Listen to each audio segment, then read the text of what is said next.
Welcome to SDH's coverage of everything going on in the USL Championship. We'll go over all the news and notes in the opening rounds of the playoffs and get you ready for all of the action that is going on in the USL, as now all the teams are that are left, because the top seeds, San Antonio and Lou City, they got to watch everything else happen last week. So before we go any further and get you ready for the games that will happen, let's go through all of the games that did happen. On the 22nd, on your Saturday, Tampa Bay knocks off the Miami FC by the final score of 3-1 at a -164. Memphis, 901, knocks off Detroit City by the score of 3-1 at a -172.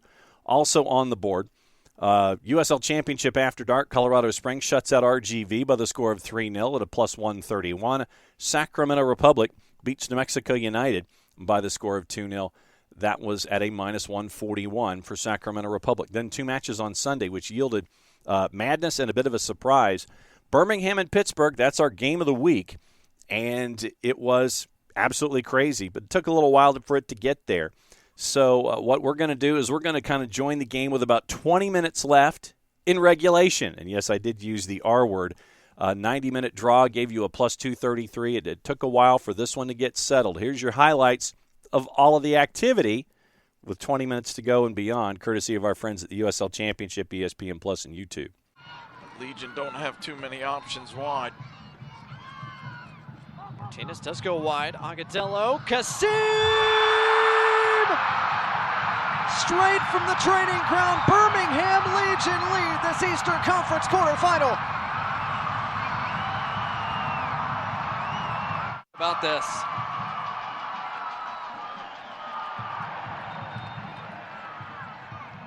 Perfect touches from everybody. And you don't think of Prosper Kasim as the man who's going to win balls in the air, but he does on that occasion.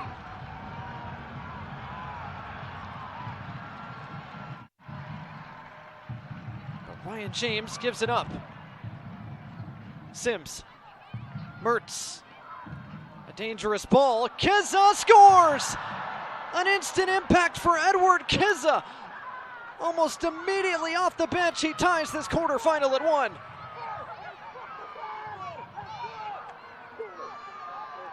Scores the biggest goal of the year for the Pittsburgh Riverhounds.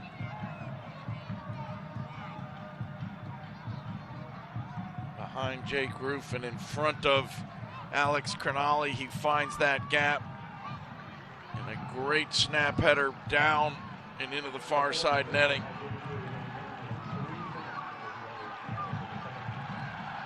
So 1-1 our score. One that pays off almost immediately for them. And again, a coach's decision changes the flow of the match. That is the end of regulation. 15-minute session of this extra time. Blake Gardner, Mike Getman, glad to have you with us tonight.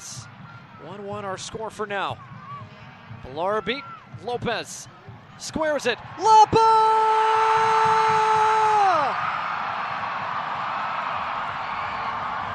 Bruno Lopez scores! Birmingham Legion back in front in extra time.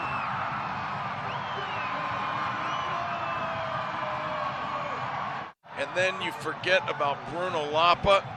He's scored goals his whole career, and as you see on this replay, he finds that little gap, just waited for the ball to be played, and took it so cleanly with that right foot.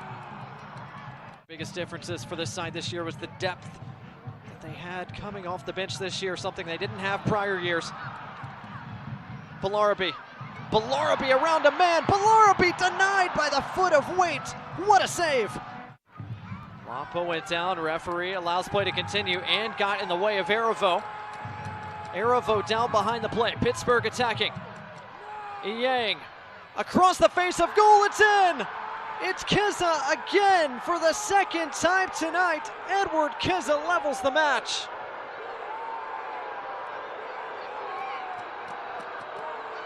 I do think the referee's feeling it as well. He's going to take a minute or two here just to collect himself because he got hit in the head.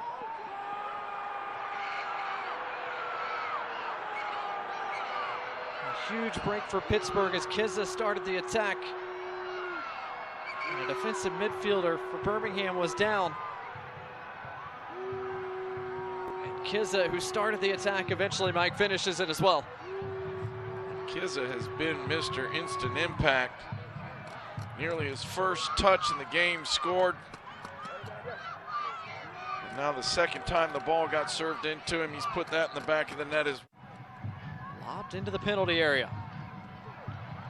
Danger around the 6-yard box and finally cleared away by the Legion, and that brings extra time to a close. It's the Cameroonian William Yang. Can he send Pittsburgh through?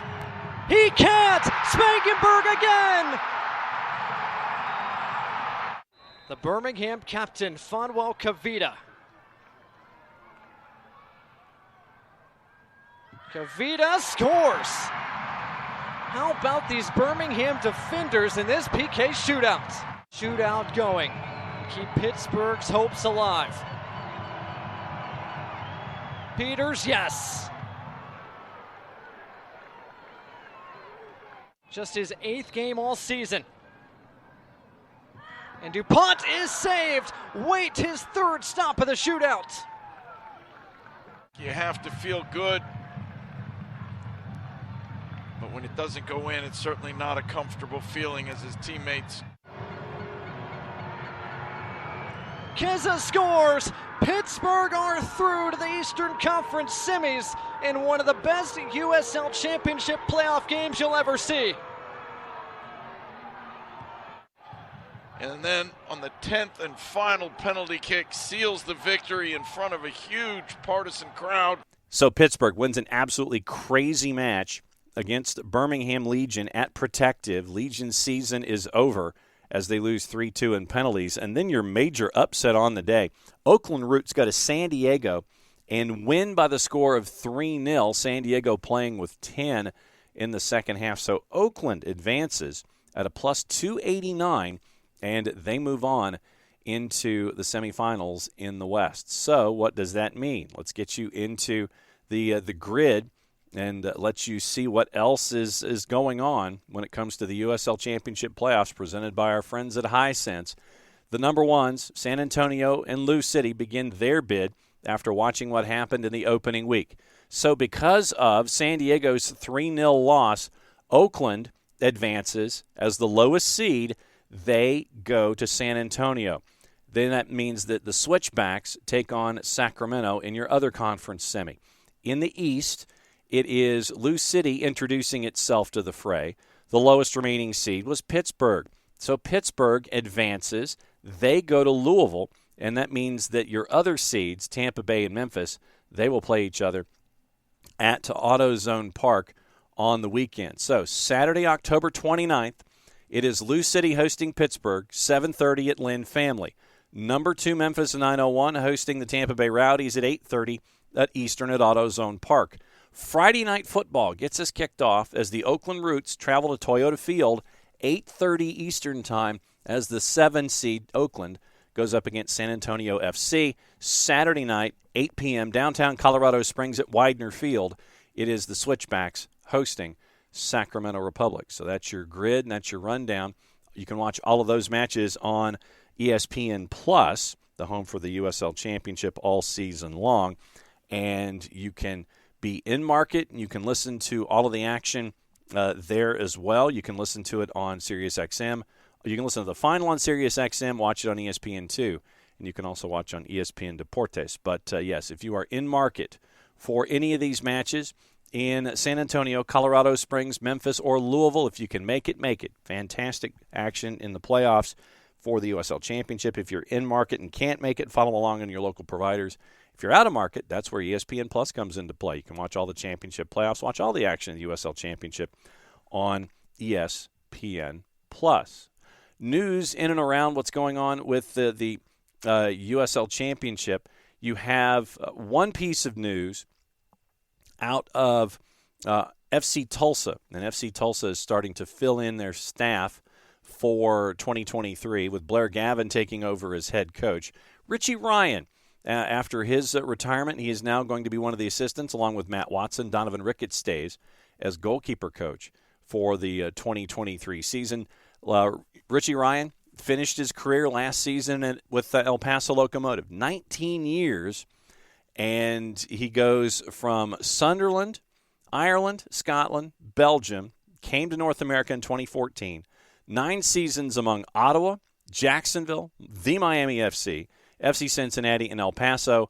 And so now he joins the staff of Blair Gavin. 2 Irish Cup wins in addition to a League Cup title, 450 appearances, 34,000 minutes dating on the pitch back to 2002. Watson has 13 years of combined soccer experience between his time U.S. and Canada, 100 regular season playoff appearances in USL Championship. He joins FC Tulsa from the Boys in Blue, the Indy 11, where he played from 2018 to 20 and was Indy's Director of Youth Development and Club Liaison in 2022.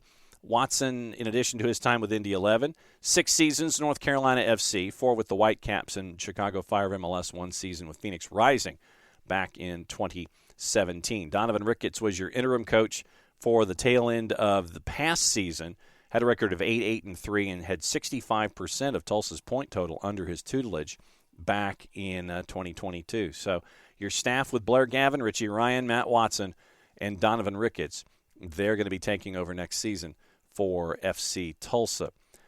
And that should do it for all of the news that is on the board. If you are, once again, you want to sign up for the newsletter that goes on to let you know every piece of information that goes on in the USL, don't forget, go to uslchampionship.com, and you can get all the information from the pitch, all the news, power rankings, social media. Don't forget to follow along on Twitter, Facebook, and on Instagram as the USL playoffs presented by Hisense make it to your semifinal round this upcoming weekend in the Western Conference. It is Friday Night Football. It is Saturday as well. And so just be sure to strap in as your final 8 go their way in the Western Conference and the Eastern Conference semis in USL Championship. So for everyone here at SDH, that's your look at USL Championship. Play it safe, everybody. Enjoy the games of USL Championship. We'll see you for the conference finals.